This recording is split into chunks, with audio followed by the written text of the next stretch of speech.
Hi everyone, welcome again to Live with Alpha. We have episode 3 today for you all, and for episode 3, we have our usual suspect Anand joining us for the live session, and we also have the wonderful Hansika here. Hi Hansika, welcome and thank you so much for joining us. Thank you, thank you, thank you. So our session today is going to focus on puppy training. We want to talk about what are the things that parents do when they get their puppies home. We have already had a session where we discussed about what are the things to be considered before we get a puppy home. How do we make the choice? How do we make the decision? How do we choose the right companion for us? When we are deciding on what puppy to get. We thought that we will follow up that session with a session on what happens once you do get the puppy, right? A lot of us make that step with certain expectations in mind, but a lot of times we come away, radically changing those expectations because we didn't really realize the amount of work or effort that's required to, have a puppy and bring them up through their early stages. Uh, for that purpose, we have Hamsika joining us. We know Hamsika and her husband Sai because they took our courses online on the Alpha platform not too long ago, and we got to know a lot about them. We learned a lot about them, and to be very honest, we were stuck with a certain sense of awe because they are first time pet parents like a lot of us are. But as we all know, as first time pet parents, we tend to make a lot of mistakes. But it just so happened that Hansika and Sai just made all the right decisions through the first few months and years of getting their puppy home, the wonderful Zara, a golden retriever who's now 2 years. And we thought that that's a story that we would love to share. So welcome everyone for joining us again. As you know that you can post your questions on the Facebook comment section, and we will be taking it up slowly after some time. After we're done with the intro and some context setting, we'll start taking up the audience questions. So hope you have a great session. So before we start, let me just quickly introduce to you guys Hamsika. Hamsika is a professional Bharatanatyam dancer. She has been training in the dance form since she was 3.5 years old. She is married to Sai, who is also a professional Bharatanatyam dancer, and together they run an academy for young dancers, training them in the art form. They have a wonderful, wonderful young one by the name of Zara, who's a golden retriever. Zara is two and a half, not 2.5, sorry, 2 years old, right, Hamsika? Yeah, she turned 2 in Feb. Yeah, so she's just 2 and a few months old. But the interesting part is that before Zara, Hamsika used to be scared of dogs. So it's been quite a journey for her from the point that she was scared of dogs to today being the mother that she is to Zara, right? And we also have Anand on the call. Anand, as you all know, is our pack leader. He's our guru, and he's someone who we like to say is the master of all trades to do with dogs. He started off in 2010 with Anvis, with relocation and other services. Today we are doing relocation, sitting, walking, boarding. We recently started our education platform, and we also plan to do a lot more going forward. Anand was also like most of us in a corporate setup when he decided to call it quit and move completely to the doggy world. He's trained under the well-known John Rogerson of Northern Canine Institute in UK, and he's a professional behaviorist as well. Welcome, Anand, again. Thanks for joining us. Thank you, Shobit. Thank you for the very, very kind introduction. Happy to be here. Happy to be involved in the discussion. Anything that I can add value in terms of the discussion, I'll be happy to. Yes, thanks, Anand. So then let's start, guys. Without further ado, before we start, Hansika, we would just like to know a little bit more about your journey. Would you mind sharing the story about how you were actually scared of dogs earlier, and then what are the things that you did to move on from that fear? Yeah, like around from my younger age, I was very scared of dogs or any pet per se. Maybe birds, though we can't catch them, so I'm fine with that. But dogs or cats, even if I see their tail, I just run away from the street. If they are in the corner of the street, I don't enter the street. I don't open the gate to go into the road. It was like super scared I was.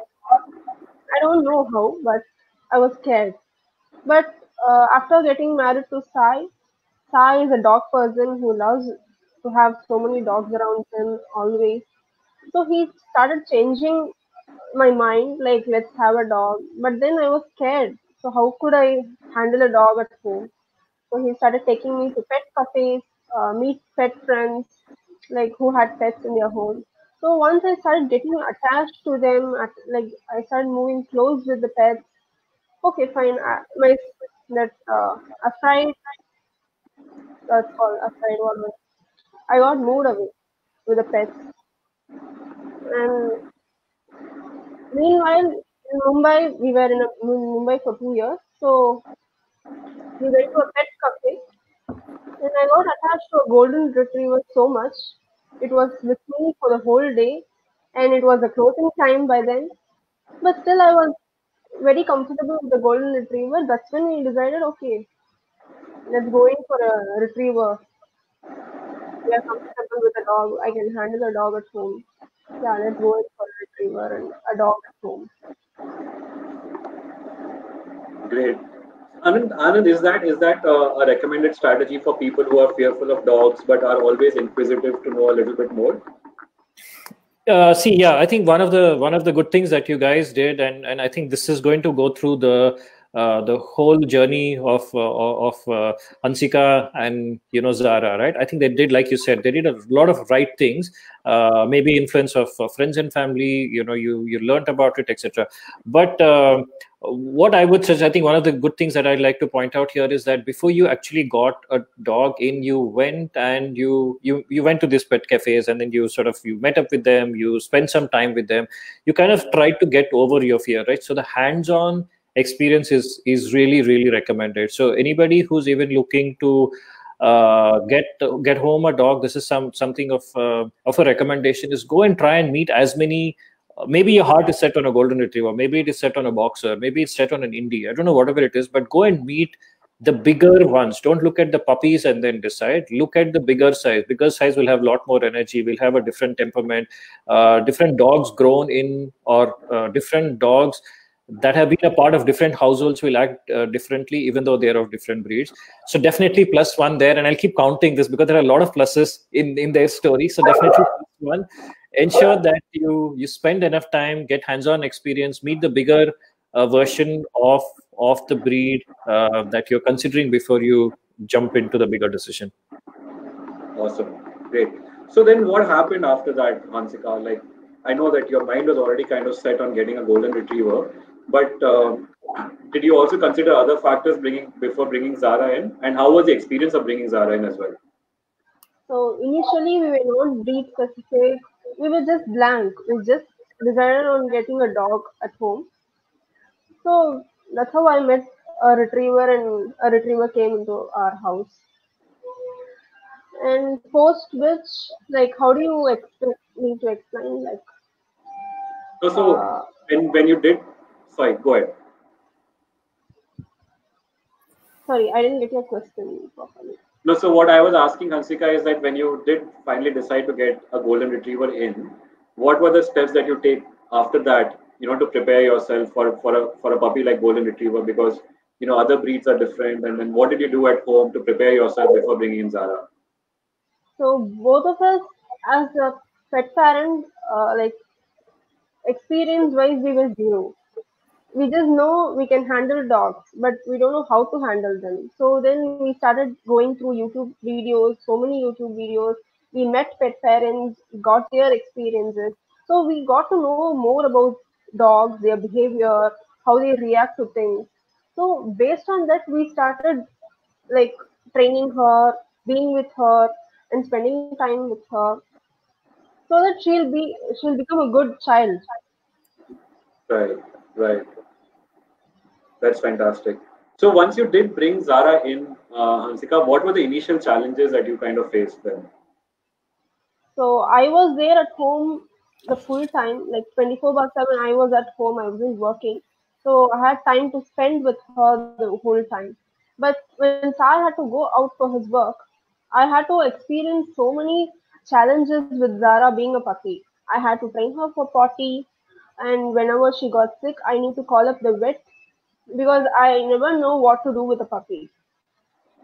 Right. So I called up the vet when she was sick, and then with things inside the home, we made sure she does not chew anything, first of all, which was a major Right. concern for many pet parents. So we made sure our hall is empty. We just had two chairs at home. Like if people come, they can sit on the chairs. We just had two chairs and one small table so that we can put the wires on those. Right. So we Right. made sure we moved the shoe racks, socks racks, which were there, accessible to chew, and close the kitchen with any barricade, something like that. Right. Right. So from the puppy stage, we stopped her from chewing. So the chewing part was completely avoided. She didn't. She now never touches any shoes, no socks, no wires, nothing. She does not chew the remotes also. That's great. So you basically puppy-proof the entire house. You made sure that the training Yeah, starts early. There are a lot of things that you get to do, right? Once they come into your house, and then I know that you're also going through sleepless nights because puppies don't really sleep that much, right? So one of you has to be yeah. up and then keep observing the puppy. What is he doing? Is he pooping, peeing everywhere or not? So we made sure we also sleep in the hall. We never used the bedroom for around 8 months. We used to sleep with Wow. Zara in the hall. We just had one bed sheet because we can't use a bed. She might pee, so we just used bed sheets. We slept on the floor for 8 months with Zara. So whenever during night she wants to pee, she might pee anytime. You can't expect that. But what we did was, whenever she pees, we just wiped it off and put the cloth or whatever thing we used to wipe it, we put it in the bathroom. So Okay. eventually, over a week or 2 weeks, she started peeing inside the bathroom on her own. She stopped peeing inside the house. Wow. Okay. So that's training was done.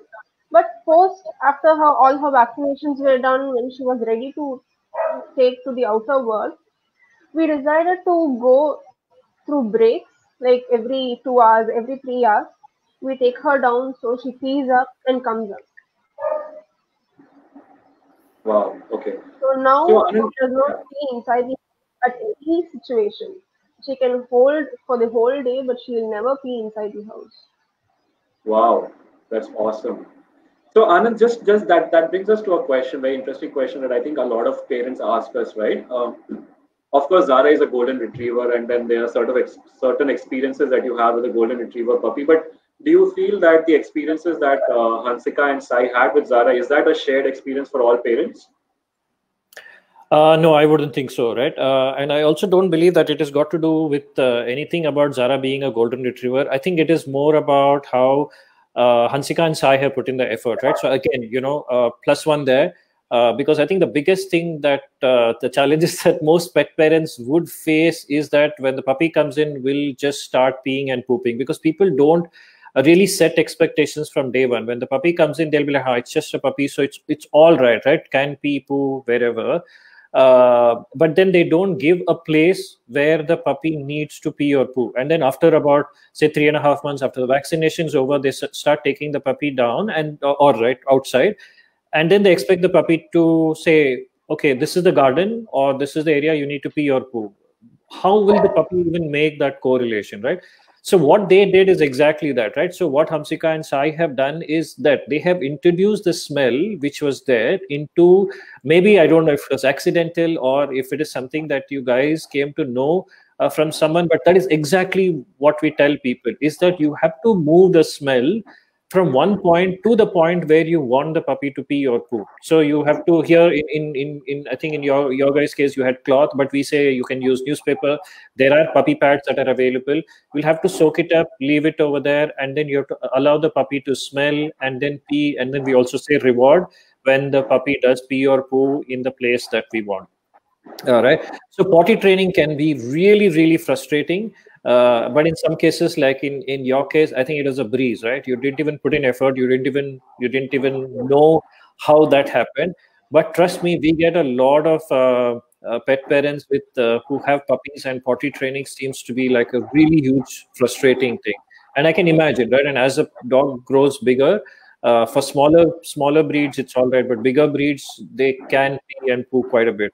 So important is that, right? To start from day one, to start with a place where the puppy can pee or poo, or if they have had accidents, you have to redirect the smell back to where they have to do, kind of reward them. Point number two will be the whole destruction, right? And that is something that most people will go through with puppies. Destruction is going to be a huge thing. They'll chew up remotes, they'll chew up legs of the chair, couches, wires, and some of these things, wires and all, can be really dangerous for the puppies as well, right? So I mean, to be honest, I think Hamsika, you and Sai really, I mean, you guys have gone above and beyond by not having furniture and not, sleeping in the room and sleeping in the hall, to make that. I don't know how many people will really push it to that limits, but I would suggest. I mean, of course, if it is possible, it is. But in most other cases, where it is not possible, I think it is important to be around to tell the puppy what is. Of course, we will tell the puppy what is wrong, but also to tell the puppy what is right. Like again, Hamsika, like you did, right? You were around Zara for a lot, like 24/7. You were, right, till she sort of grew up to become slightly bigger. If it is possible, and it is a highly recommended one, because you get to bond with a puppy, you get to see what is the puppy doing. Important to tell the puppy, hey, when the puppy is just sitting and not destroying stuff and being a nice boy or a girl, I think it's very okay to say, hey, that's a good boy, that's a good girl, that's what we want you to do. Because every time we say, don't do this, don't do that, don't go here, don't come there, don't jump, don't do this, after some time the puppy starts realizing, is my name don't, or what is it, right? Every time I just get these don'ts and no's. So it's good to reward them when they do something nice. Also tell them what is not okay, but also tell them where is it okay, like in the case of potty training. So I think I'm going to go. My count is going to go up. So +1 again for Hamsika and Sai. I think you got that absolutely right with the potty training and the biting, chewing. But I also believe that Hamsika, you guys also use neem neem spray, right? When she was kind of biting the corners of the. When she was biting the walls because of this calcium deficiency, she used to bite the walls, the corner of the walls. So we started applying neem oil to the corners so she doesn't chew it. Even if she chews it, it's going to be bad for her mouth. The taste is going to be bad, so she stops chewing eventually. Got it. Yeah, so neem is definitely recommended. Neem oil, neem spray is recommended. It also helps in keeping away ticks and fleas away, right? We know that. So it's good to have that, except that the smell is not so great for our senses. It also hurts the dog's senses. I mean, it doesn't hurt them in any other way except that they just feel disgusted by that smell and they will just stop biting. So neem oil is definitely a good way to go. Neem oil, neem spray. There are a lot of combinations that you can use. We also give Sarah neem leaves, raw neem leaves from the tree directly to her, and she just loves it. Wow. Oh, so The fresh neem leaves and the neem flowers or neem fruits. She just loves it to eat it raw. Every day morning she comes up to the tree and stands near it, and she wants to stand. Yeah, neem leaves is good, right? If the dogs can ingest and take it, nothing like it. Because again, I just give not the green one, the front part of the leaf, the red ones, I give them. Okay. Yeah, I mean, they're good, right? I think neem leaves, anything natural is, as long as there are no chemicals on the tree and the plant and all, I think it's okay. But neem is anyway used to, like if she has any worms and all in the tummy, that will sort of, in some sense, to some level, it will take care of that. So that's good. I think that's definitely another good tip for the rest of the guys. That's great. So, but I also want to touch upon one thing right here, Anand, because a lot of parents first time do face a lot of challenges, right? It's not like having a puppy doesn't come with challenges. But what I think Hamsika really touched upon is the whole aspect of education. They spoke to a lot of people before they got Zara. They spoke to a lot of people after they got Zara. They took a lot of advice. How important is it to seek advice when you're a first-time pet parent, and what are the good sources to learn about it? Right. So I have this famous saying. I don't know which language or whatever it is. It says that if you want to learn French, go to a French native and not to a Belgian or a German who also happens to know French. Right. What I mean by that is, obviously, right. You go to the right source. Advice is always given by anybody, everybody. Somebody who's even had one puppy or probably knows someone who has a dog is also ready to dish out advice.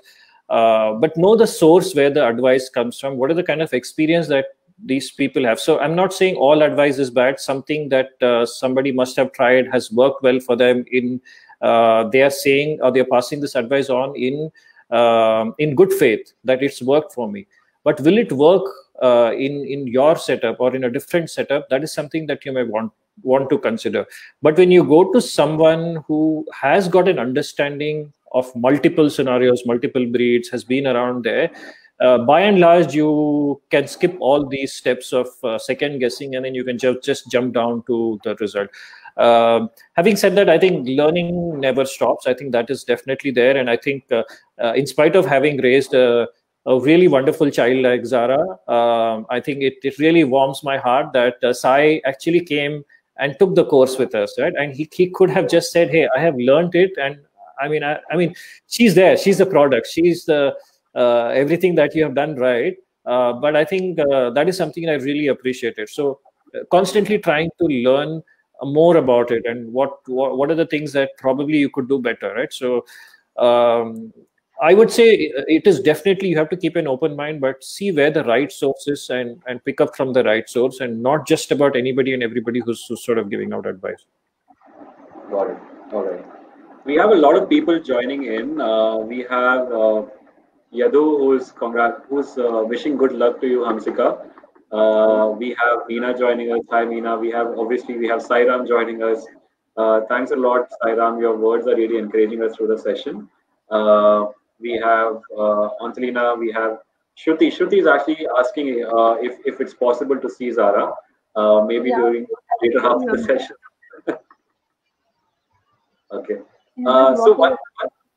Sorry, Hamsika. She's just walking around. I'll just get her in. Sure. So I think Zairam is also pitching in, and he's suggesting that every dog requires to be checked with calcium deficiency, or is it generally that puppy love to lick the walls because it really keeps them occupied? Maybe we want to start with Hamsika. Hamsika, you spoke about spraying neem and everything, right? So this is an experience that you had already. But you also noticed that Zara used to chip away at the wall, is it? Sorry? You used to notice that Zara would eat at the corners of the walls, etc., right? Yeah. Whenever we are when I'm cooking or when I've gone inside the bedroom, she used to chip out the wall corners, and she even hides it from us whenever we come and see her. She acts like nothing has happened, but then we see these scratches on the wall.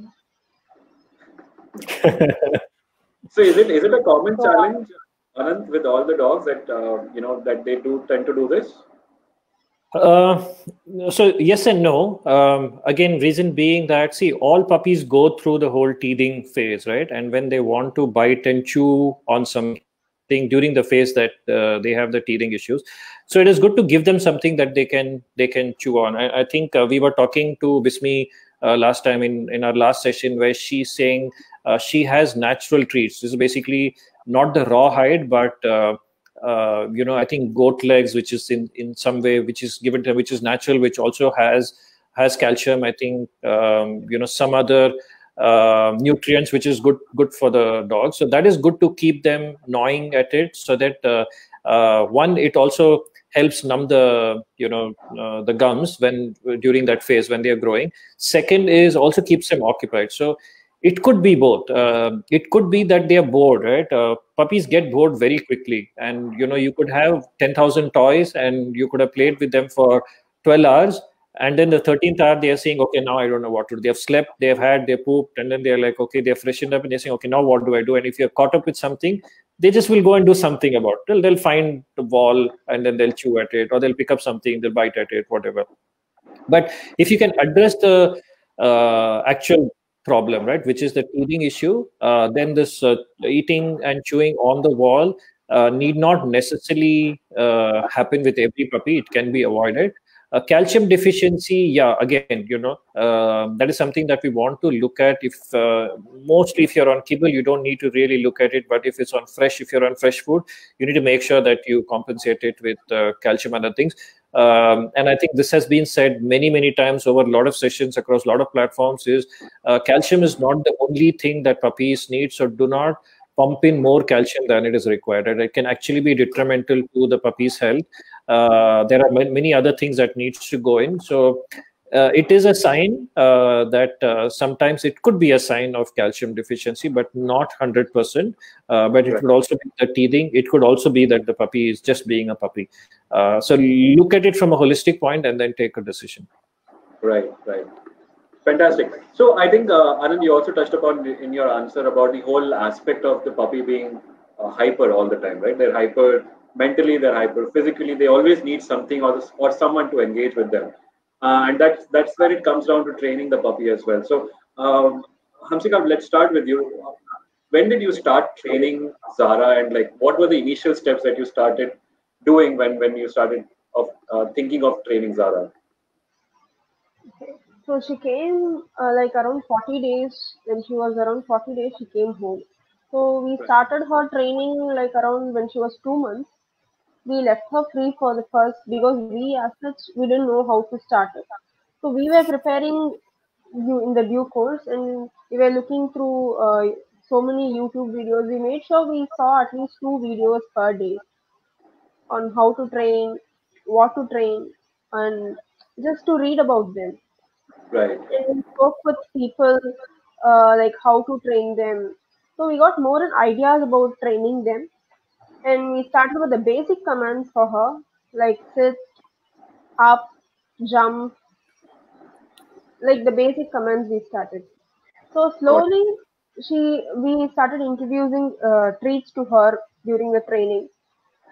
We trained her inside the house for some time and took her outside with other dogs, other people around, so many distractions around. So there we trained her for some time.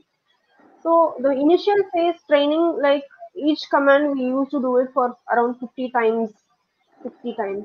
But over a period, we found that 10 times was enough for her to remember a command, either with or without a treat. Right. And we make sure we practice it daily. Even today, we practice all her commands, like before giving her treat. So that's how we make sure we do her training properly even today. Right. So Anand, what is your thought around this? When is the right stage for training to start for a lot of puppies? Do you recommend that it starts as soon as the puppy comes home? Do you recommend it starts after some time? And on similar lines, I think we also have a question from Mr. A.K. Mittal, who's asking, what is the right age to call a puppy, right? And when you start training, is that somehow related that training is more effective when the dog is in the puppy stage? What is the science behind it? Yeah, first I'll respond to that question. I used to call my dog a puppy till she was 10 years, but that's besides the point. But no, so a puppy typically is what we call as during the learning phase, right? And as we go through our phases, like children, like as humans, there's child, there's teenager, and then adult, and all that happens very quickly for dogs. It's within about a year and a half, maybe 2 years in certain dogs, that they reach adulthood.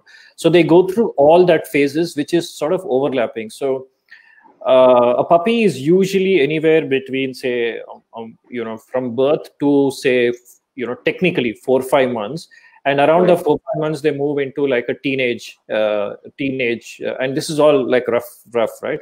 So about 4 or 5 months to about 8 to 10 months is when they are actually in the teenage phase, and that is when they actually are the most troublesome. The puppy stage is the most cutest. The troublesome is when they will rebel and revolt up against pretty much everything and anything, like very much like a teenage, right? After that, anything beyond, they generally move into young adult and then adulthood, and then they mature completely at about a year and a half, 2 years, depending on the breed, depending on the upbringing, a lot of things, right? So when do we do the training? We start the training. If you really ask me, we have seen, rather personally, I have seen puppies responding to training as young as even 4 weeks old, like 3 to 4 weeks old. So basics. So wherever, right? And of course, I do not definitely do. We spoke about the last time. We do not recommend bringing a puppy home during that age, because that training has to be provided not by us but by the mother. Right? In cases where the mother is not there and then we come in, because we'll never be able to replicate.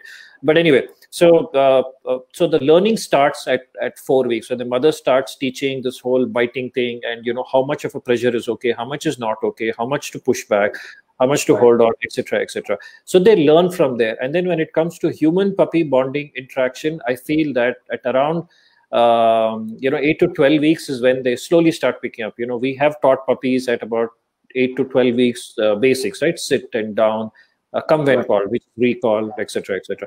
So you can start young, definitely, but that doesn't. That is just the initial phase. And I think again, +1 there for Hamsika.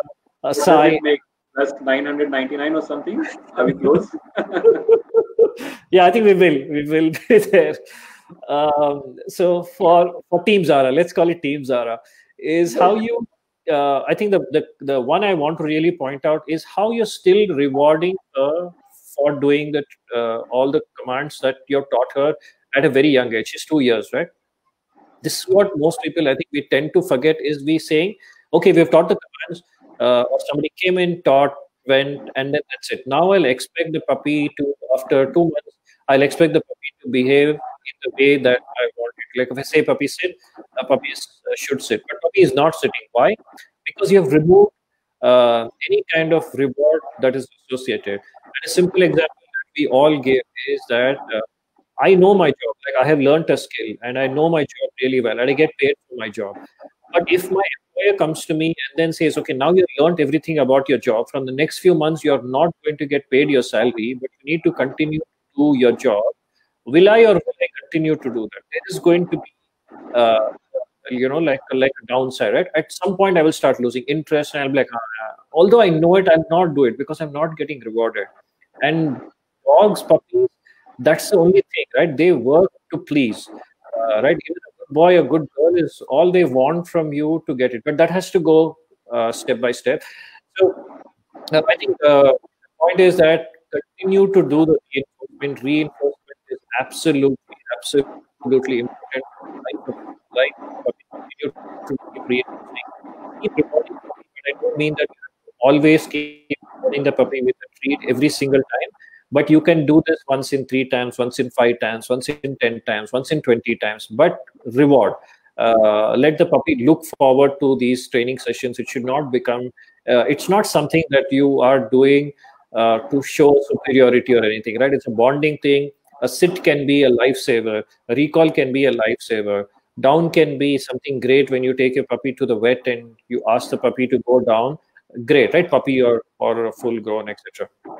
So reinforcement is absolutely important. And the last point that I want to sort of emphasize is how you guys have done it inside and outside, right? It is not just enough that you have your puppy listening to your commands indoors, because indoors there are not much distractions and will continue to give you the results. But once you take the puppy out, there's so much distraction. There's a butterfly, there's a leaf falling, there's some traffic going, there's another dog, there's a cat on the roof, God knows what all are there.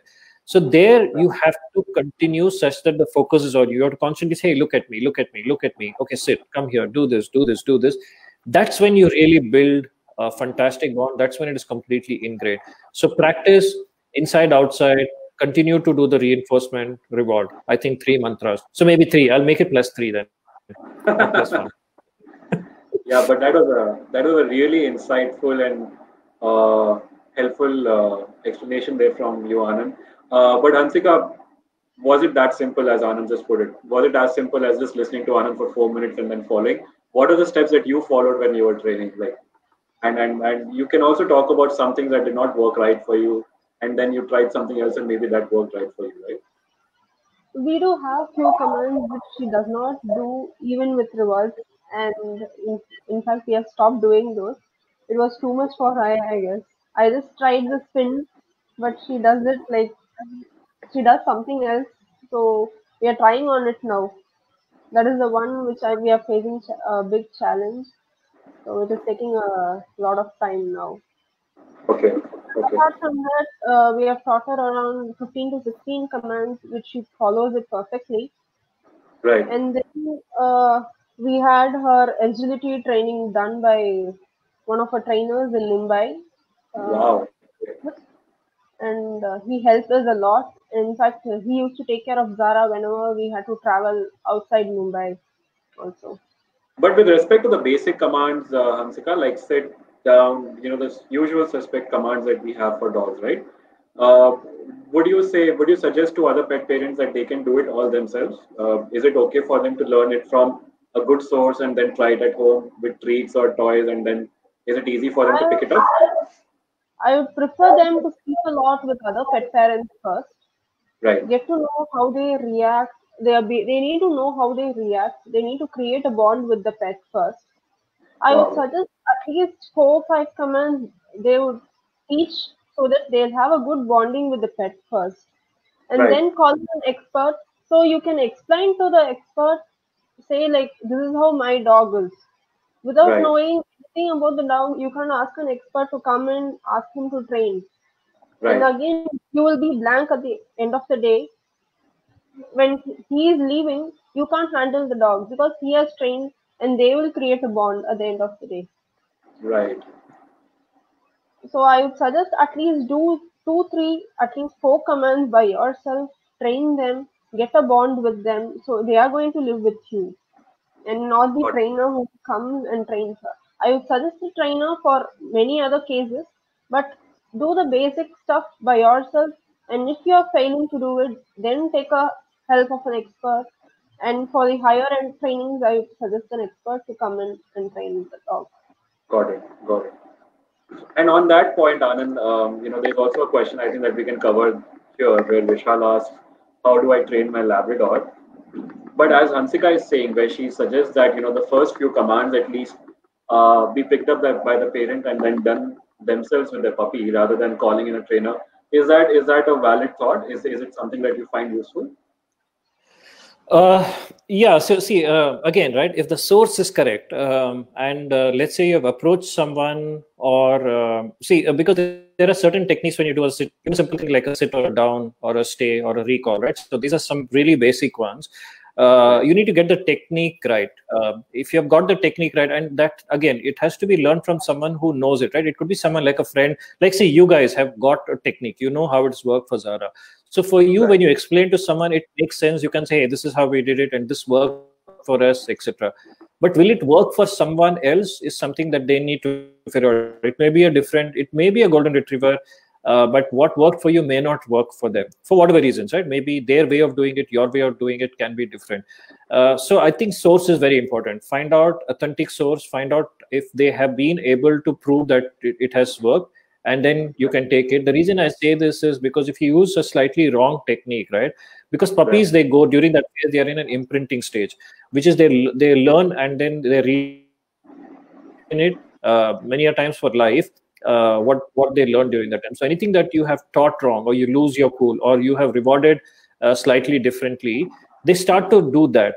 So they will, before you say what I mean, and simple example of that is association. So when you tell a puppy saying down, the dog should go into a down and then you reward. But many a times what happens is, because the dog has learned sit, down, stay, the dog will not be able to distinguish between these commands and will just go into a sit. And if it doesn't get a reward, it will look at you and say, okay, not giving a reward. Okay, let me go into a down now. And then if that is not there, it will come running to you like a recall and say, okay, now where is the reward? So that the puppy is not able to distinguish. So those are smaller nuances which will take a long time, because you have to make the puppy unlearn and then relearn. So I will say again, authentic source, if you have, great. Of course, it's good to take this. read up. I mean, knowledge never hurt, right? Only when you read up, you will also know the difference between so many things, right versus wrong, and where to go. What is it? Don't go with just one source and you know and try and experiment with the puppy. uh, so learn, research. Now of course, right, we have YouTube, we have online courses, we have so many things that are happening. Go take any of those, understand, and then start training the puppy. But sorry, I just like to add, yeah, the good thing is, of course, is that try. I mean, the bonding has to happen. I'd like to give +1 for just this one comment that Hamsika said, which is basically the whole trainer thing, right? A trainer comes in, can train. Like I could come in and then I could bond with the dog. I can train, I can walk away, but the bond is built between me and the dog, not between the pet parent and the dog. So as a pet parent, you have to be involved 100%, more than 100%. I don't think it's possible, but anyway, 100%. You have to be involved. That's when you build a bond, and that's when you guys. I mean, that's the whole point, right? Is to build a bond. Right. And I think we would have like another to add question. a point also. Please go ahead. Where I've seen people telling the command repeatedly. Is it advisable, or like I prefer telling it one time because they get confused generally if I keep repeating the commands like sit, sit, sit, sit, sit. They don't sit. But when I do it once, she does it immediately. So I've seen this with many pet parents doing it, or even friends who come in to see the pets. They do. They keep repeating the command, so we correct them. Don't repeat it. Just tell once. They'll do it. Right. No. So that's again a good point out, right? So when you tell a puppy sit, sit, sit, sit, sit, please sit, can you sit, can you please sit, so on and so forth, then the puppy does not really know what is happening, right? That sit has to be clear and concise. It's like when we greet people, right? It's like saying hi, right? But if you say hi, hi, hi, hi, hi, hi, hi, hi, then they'll be like, okay, what is it? We ourselves get confused. In a little puppy that has, is in that phase. So it's very clear. I think that's something that we always advise is, if you have to say, it has to be something like sit, give it 2-3 seconds. Like say they say about 3 to 5 seconds you need to give for the puppy to think. The puppy is thinking, should I sit? What is it in me, right? If the imprinting has happened properly, puppy will take a couple of seconds and will sit down. But if it is not, the puppy is going to run away somewhere, which also is feedback for you saying that, hey, the bonding hasn't happened, so reward is not okay, or you have not caught the puppy's attention.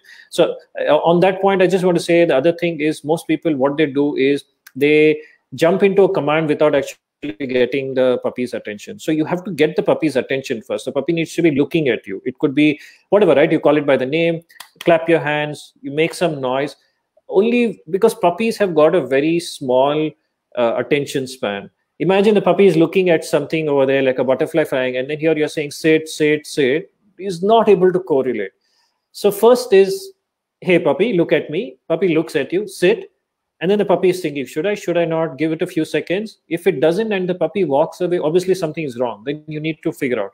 But otherwise, usually when you're looking, it's a one-on-one, they generally go a sit or a down or whatever. So one clear command is always good.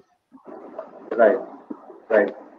So I just took a little bit of a break in the middle, but I think that helps a lot, right? But when we also talk about training, we also talk about the importance of, yeah, it is always important to build a communication bond, as you said, Anand, but it also helps a lot in mentally and physically exercising the puppy. So do you feel that is also the case that happened with Zara? Were you able to exercise her and keep her, mentally occupied, physically occupied, reduce the destructive nature because of the training exercises? And if there's any specific command that you did to focus on, mentally or physically tiring them out and making them less hyper, what were those commands? So we do both. Exercise both physically and mentally. For mental exercise, we ask her to stay. We keep food kibbles or treats on her paws. We ask her to sit first. Once her paws are out, we keep treats on her paws, and she will do a command called stay, and she holds it up to 2-3 minutes until we tell she stays there. So with those, she keeps drooling around, but she stays till I tell eat. So that was one thing. And we do DIYs at home where take a bottle, put some holes in it, put some treats in it. So when I Right. give it to her, she keeps rolling it and finds out how the treat comes out. So Okay. she can be engaged for uh, quite a good time, say half an hour or 1 hour. She keeps playing with it because I put small holes. It takes time for the treats to come out. Right. Right. Okay. Got it. So Anand, is that a good way to go about engaging them? Yeah, absolutely. So before that, sorry, I think we had a couple of questions that I kind of, for some reason, did not answer. I think somebody had asked about how do I train my Right. lab? Vishal said, how do I train my lab? Right. So Vishal, I think we touched upon that briefly. I think you need to start early. You need to start with the basics. Find out, research, see, or if you can reach out to an expert. Reach out to an expert. Start that. Reinforcement is the key. You have to be involved. These are the basic steps, and then go on, so on and so forth, and then you can build. And then somebody else had asked about something else, right? Diet. We'll come back to diet. This maybe. Food, right? So quickly, can I just so food, Labrador 6-month puppy. I think you Vishal, right, had asked for Labrador puppy 6-month-old. I mean, you can do kibble. There are lots of brands. I think you can see which is the best suited and what does your puppy like. You can start with that. If you are doing, or you can do home food, which is like chicken and rice. I think that's the basic. I personally am not a big fan of having grains. But you need to sort of add a lot of things, right? Chicken, maybe veggies, multivitamins, etc. You have to supplement if you're giving home food, at least for a growing puppy.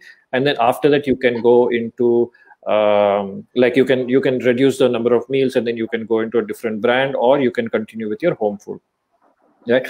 So sorry, coming back to the training bit, right? So yeah, so I think, yeah, exercising your puppy, I think there are two aspects to that, right? One is, of course, you have to engage the mind of the puppy.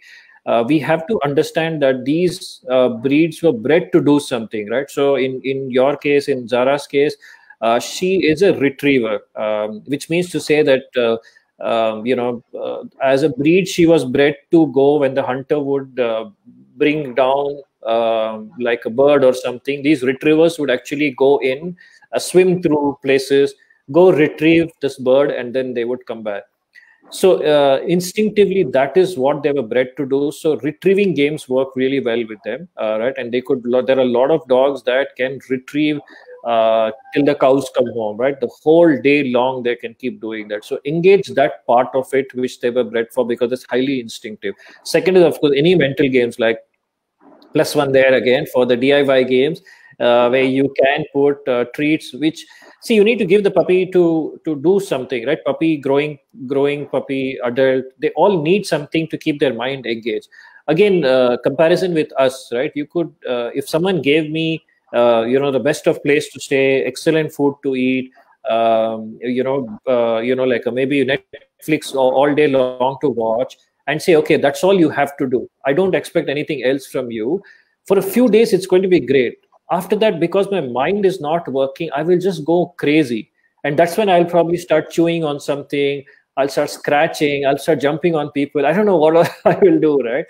Yeah. Similarly with dogs. So you have to engage their mind, right? You have to give them things that they can think, they can do. Roll the bottle. They figure out if they roll the bottle, treats will fall out. They can do that. And also physically, we should try and get them out on drives. And I mean, sorry, I got distracted with Zara there. So Zara is there. So I didn't mean drives. I said exercise. Focus on Zara here. There she is.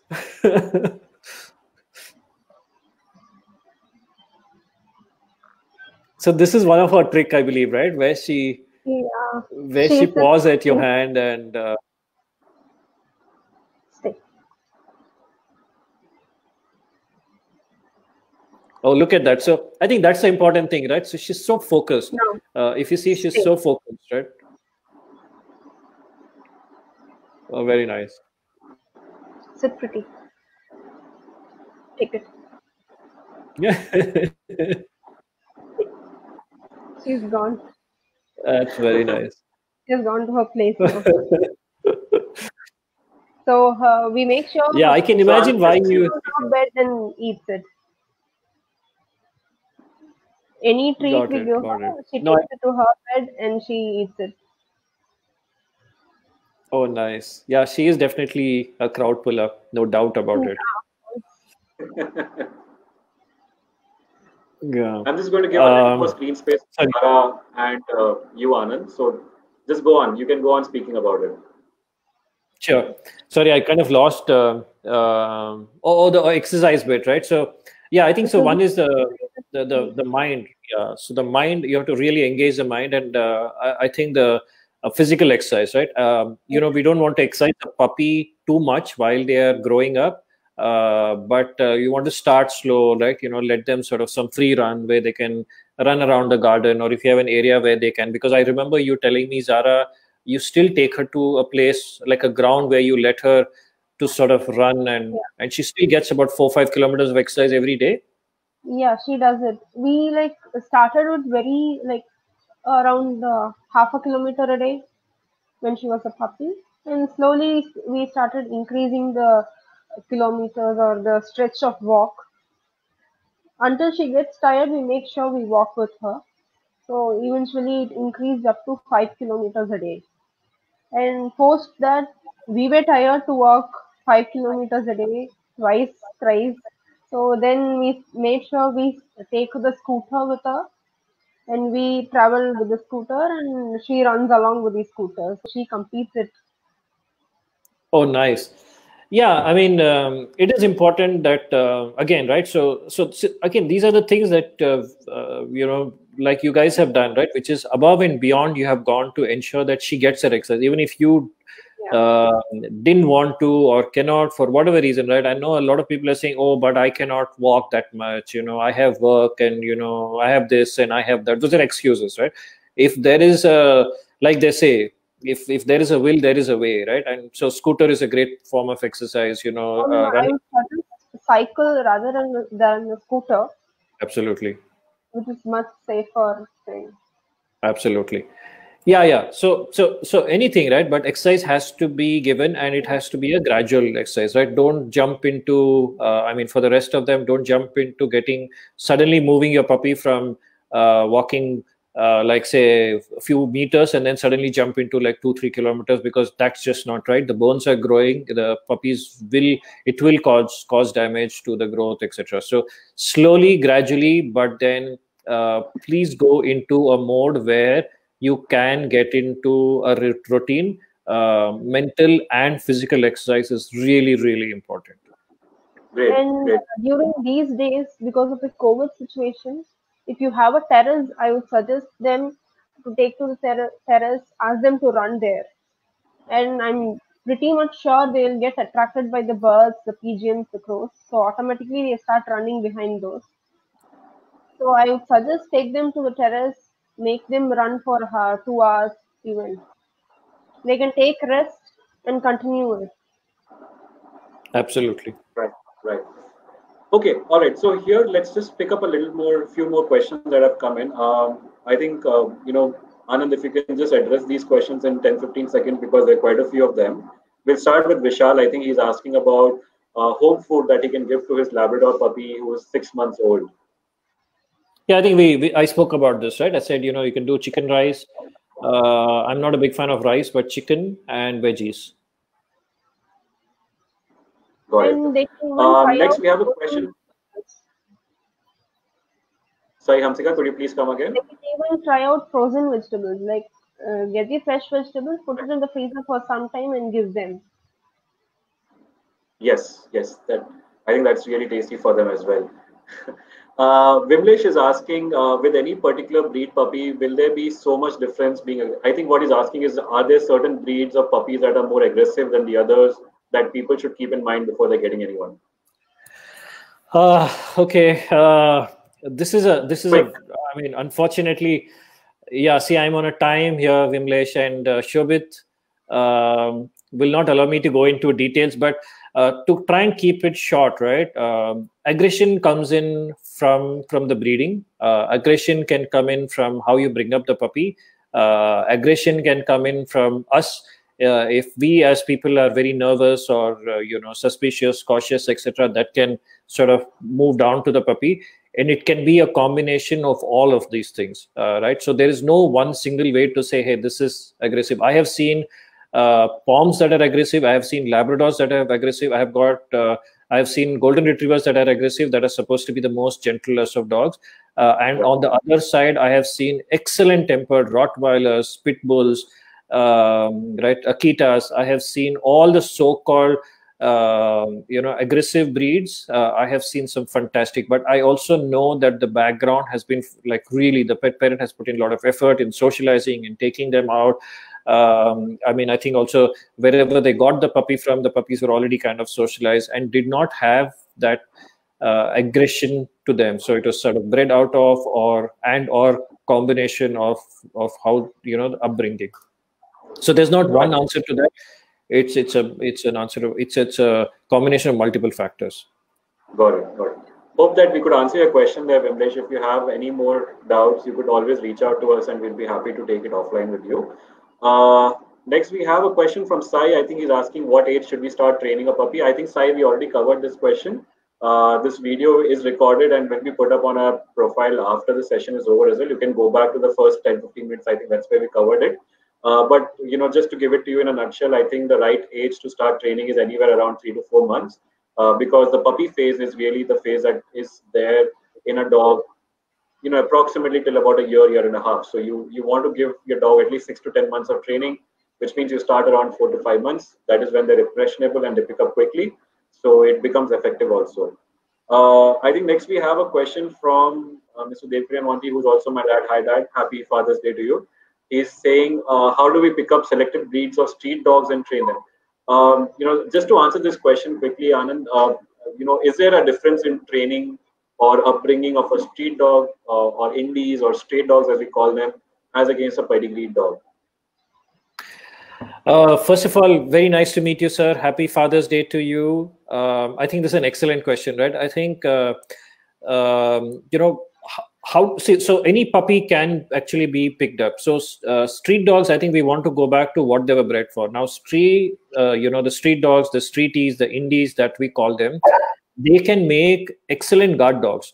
Reason that they can make excellent guard dogs is because if you've seen, most of the streeties will live in a pack and they rarely move into another territory. They can guard their territory really well. Again, going back to why they were to do that is they used to live with nomads, and nomads would move from place to place, and wherever they would stay, that's the part that they would sort of guard. So they can make excellent watchdogs. They are very protective with the people or the dogs within their own circle, but not as much when intruders come in. Again, because their instinct is high that they want to protect. So we have to fall back on that instinct of theirs to work on it. So when you look at it, and within the streeties, if you're looking at watchdog per se, then I think if you look at a pack of strays and then you see that there is a puppy there and the pack is sort of well balanced, and they have the pack leader is there, and the whole structure is in place, those will make excellent excellent dogs for watch purposes. Whereas if you're looking at there is another thing, right, which is protection, which is personal protection, which there are many other dogs that will do, which is basically these dogs need to if you've seen police dogs, for example, German Shepherds, Dobermans, Boxers, so these will actually go after people and sort of bring them down. Now, a streetie or an indie will not be suited for that, because as much as they would charge, but they are just protecting that area. So if you've noticed, streeties also will charge to some extent till the intruder goes away, and then they'll come back to that. But they will rarely sort of, keeping everything aside, they will rarely jump into someone and, put them down and bite them and all that. So it's important to understand what are their instincts, what works well for them, and then you can use them in that particular area.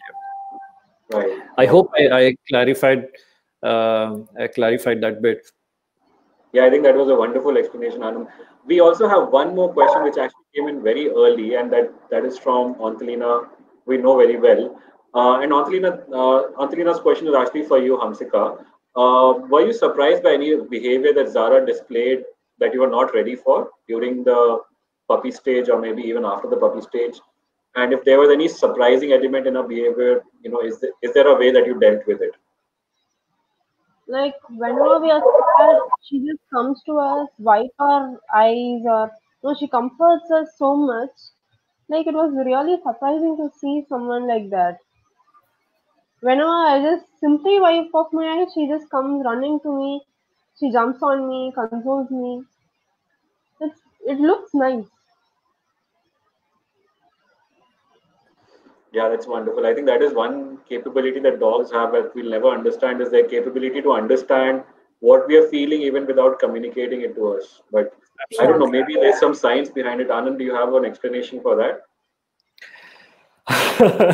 Well, I don't know if there's a right answer, but I think it is. I think in some way it is connected to domestication itself, right? And it is the symbiotic relation between man and dog, and what we got in return for what they gave to us. And certain dogs seem to have picked up and worked on that very well, that they started reading us a lot more better than in many cases we could sort of read them, right? So they realized that, hey, so they do sense energy. So and then they sense that, hey, when the energies are low or when the energies are high, they know when to keep away and when to come and comfort, right? So I think I feel that some dogs, certain breeds have perfected it better than certain others. And I know some dogs are like cats, they just don't care. I don't care about what you do. But maybe, and I do believe that any of these dogs that come under what we call as a gun dog, which used to work very closely with the hunter, right? Like either the Goldens and the Labs and the Spaniels, I think, which all work very closely with man, actually have picked up this sense a little bit more better. Yeah, true. I think Zara is trying to join us, so I'll just give you more space to show Zara the word.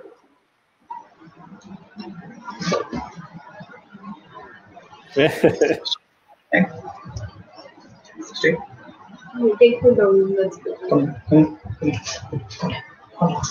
Come. Sit. Stay.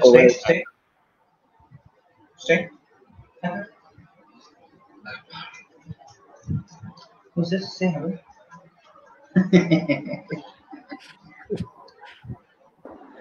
Oh, that's wonderful. That's wonderful. Hi, Anand. Hi, Shobhit. Hi, Sai. Hi, Sai. How are you guys? Doing well. How are you? Wonderful session, yeah. A lot of things we learn, and I do know how important and how Anand's training might be, and how the way Anand speaks really motivates every one of us. The information which he gives. At times he tells, no, I'm going out of the topic, but still we love to hear Anand whenever he speaks. No, there are so much information whenever he speaks.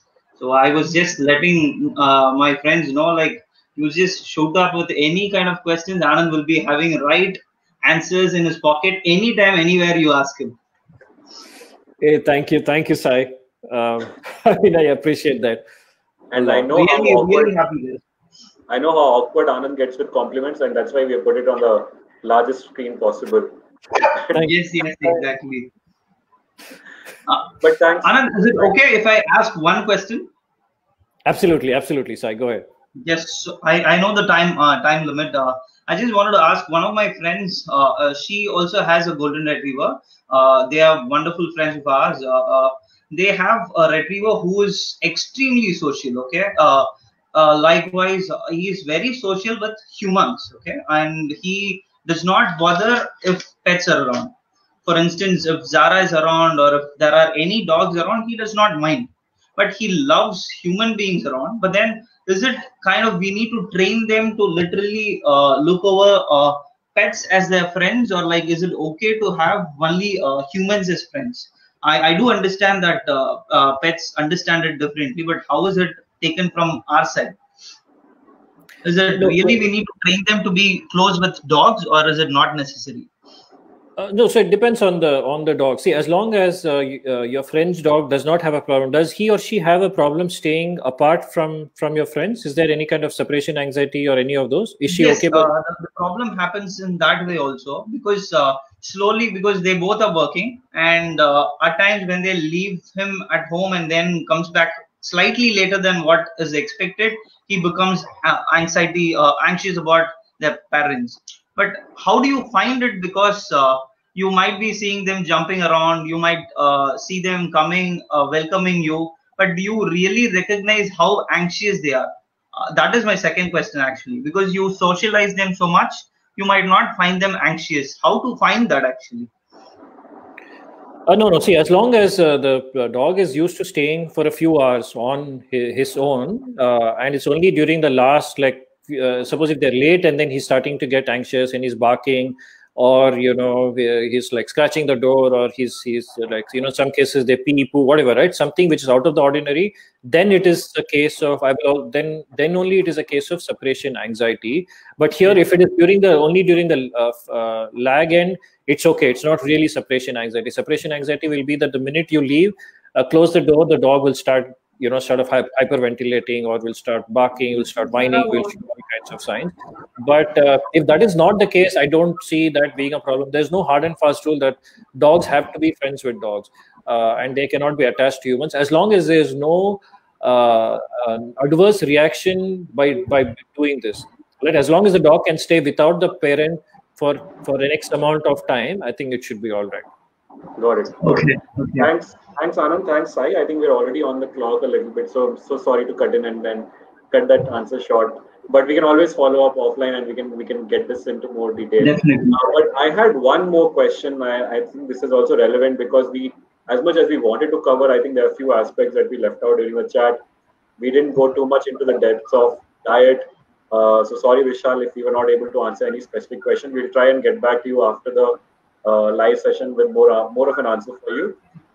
We also did not get into the social experiences that a puppy may require, right? So maybe we need to do a follow-up, and we'll schedule that. But if possible, if we can address one question, which I think is a little important, and Anand, just let us know if it's possible.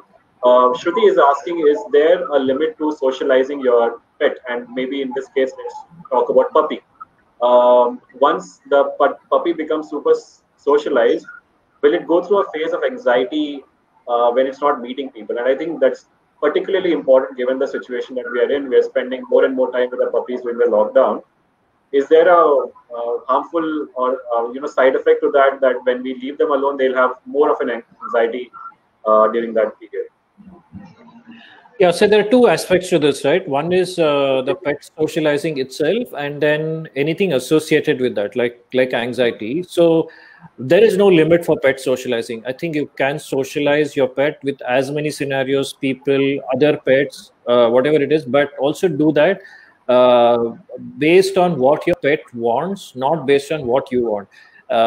Because I know that I could be a social butterfly, and I attend a lot of parties, and I have a lot of friends, but my dog may not be like that, right? May not want to be sort of petted by everyone, and may not be comfortable. So recognize that in your pet. But if your pet is also okay with all that, I think there's no end to it, right? You can keep socializing. However, anxiety creeps in when the pet is very attached to you or certain people that cannot that independent streak is gone. Again, what I mean by that is very similar to what we were talking just a little bit earlier on. If your dog can stay by himself, herself for a few hours, right? And generally there has to be some kind of a barrier where the pet also has to be independent, cannot be stuck to you at all points in time, because it's really not good for the dog in the long term. But if that is there, right? Like say you are able to leave your dog, close the door, go out, watch a movie, whatever it is, and then come back, and then he or she is doing fine, I think you're okay. There's no anxiety there. But if you should tell your dog to able to distinguish, saying there are times I'll take you, and if you're okay, great. Then there are times you have to stay at home while we will go out, because there are many places you cannot take your dog. So as long as you're able to keep that line between being social as well as giving that space for the puppy dog, I think it should be all right. Great. Thanks. Thanks. I think we're just about wrapping up. Kalyan is asking how to make our parents accept. That is the $1,000,000 question, isn't it, Kalyan? But I think if you go back to the starting of the session, we touched upon how Hansika herself was not very comfortable with having a dog, and how she went about losing that fear, losing that inhibition towards a dog by visiting pet cafes, socializing basically. Like we talk about socializing a puppy, we also need to socialize with dogs. So she did speak about that. So this recorded session, we would request you to just go back after the session is posted on our channels. Go back, just rewind to the first 10 minutes and you'll get your answer. If you still don't get your answer, then please come back to us and we'll be happy to answer it to you one-on-one. And I think just before we wrap up, Mani here, I think Mani knows Hamsika and Sai, and Mani is saying that Zara was a surprise gift to Hamsika by Sai the day when Hamsika flew back from Coimbatore to Mumbai. I think that's very sweet of you. Sai. Oh, okay. That's so great. Hamsika, any last words from you before we wrap up? What do you like to add? Anand, that is all. It was wonderful because there are a lot of questions which come from every one of us. Like there was one final question which my neighbor wanted to ask was how do you really make your parents accept a dog, basically, if they do not like pets? How do you make them to feel that puppy is so important in your life? That was one of the major questions which popped up right now. But I know because we experience it. We do experience it still, actually. But then due to time constraint, I do understand. If you guys are okay, we can take up that question. Otherwise, we can wrap it up. Maybe what we'll do is, I think maybe we'll type it here, because it can be a longish kind of a thing, but we will type it there. I think I'll put it in the comments section on what they can, probably some things. I can't guarantee. I'm a dog trainer, right? So I can work with people who want to change certain behaviors of bonding and all that, but I have never been able to have someone like, but that is because you'll have to ask someone, hey, listen, this is something I love. I want you also to accept this. I don't know if there is a straightforward answer to that, but we try. I mean, there are, because we feel that as pet lovers, I think we feel that non-pet lovers are missing out something really big, right? Exactly. The unconditional love and everything that goes around with having pets. So we will try and convert as many people as we can. And it takes time for them to understand too. Yeah, it does. But I think we also need to give them space and back off if someone is saying, hey, I do not want dogs, or I do not want cats, or whatever, right? And I don't. But we can try and explain, but I think the final choice is really with them. Exactly. Wonderful, Anand. Thank you so much, guys. Thank you so much, Anand, for all the advice that you gave us. Thank you so much, Hamsika. Thank you so much, Sai. Looking forward, Anand. Looking forward for live sessions from you, because more lives are yet to come, and I really wanted to meet you guys in personal in Bangalore, but then I do not know when it will happen. Moving forward with this corona and other effects, I do not know when we will be able to meet. But then these live sessions are really important to us. Please do keep on updating us about how to train and how to be with the dogs. And we are really happy that you guys are helping us in a lot of ways. Thank you. Absolutely. Thank you. Thank you so much, guys, for joining in. Thank you, Shobit. Thank you, Hamsika. Thank you, Sai. Thank you, Tara. With the session, I think 3 things that we concluded, Anand, as you said, the mantra, right? It's the time and effort that we need to put in, the reinforcement that needs to happen, and always keep learning. I think that's a good point to wrap up. Thanks everyone for joining us. Please feel free to relook at the video afterwards if some of your questions were answered. If they were not, please get back to us and we'll be happy to answer. And the recorded session will be on our channels, so please feel free to share also if you feel that will be helpful to someone else. Thank you so much, everyone. Thank you and goodbye. Bye. Thank you. Thank you.